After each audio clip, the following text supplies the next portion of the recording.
তিল বোঝাই ট্রাক থেকে জব্দ প্রচুর পরিমাণে নেশাজাতীয় অবৈধ কফ সিরাপ। পশ্চিমবঙ্গ থেকে ত্রিপুরা পাচারের পথে চুরাইবাড়ি ওয়াচপোস্টে জব্দ করা হয় 2000 বোতল ফেন্সিডিল কফ সিরাপ এবং আটক করা হয় ট্রাক চালককে।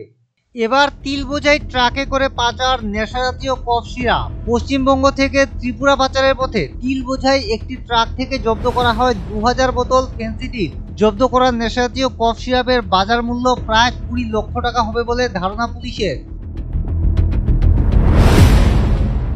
WB65C2852 নম্বরের 12 চাকার একটি তিল বোঝাই ট্রাকে করে পাচার করা হচ্ছিল প্রচুর পরিমাণে অবৈধ কফ সিরাপ। পশ্চিমবঙ্গ থেকে শ্রীভূমি জেলা হয়ে ত্রিপুরা পাচারের পথে পুলিশের হাতে ধরা পড়ে 2000 বোতল নেশাজাতীয় কফ সিরাপ। শ্রীভূমি জেলার আসাম ত্রিপুরা সীমান্তবর্তী চুরাইবাড়ি চেকপোস্টে করিমগঞ্জ পুলিশের রুটিন তল্লাশিতে জব্দ করা হয় প্রায় 20 লক্ষ টাকার নেশাজাতীয় কফ সিরাপ এবং আটক করা হয় ট্রাকের চালককে। ধৃত চালক রবিউল শেখ, তার বাড়ি পশ্চিমবঙ্গের মালদা জেলায় বলে জানা গেছে। তার বিরুদ্ধে এনডিপিএস ধারায় মামলা নথিভুক্ত করেছে করিমগঞ্জ পুলিশ।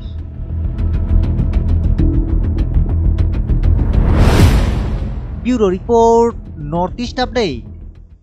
নিউজটি লাইক, কমেন্ট এবং শেয়ার করে অবশ্যই ভুলবেন না। দেখতে থাকুন নর্থ ইস্ট আপডেট, নির্ভীক নিরপেক্ষ নিরন্তর।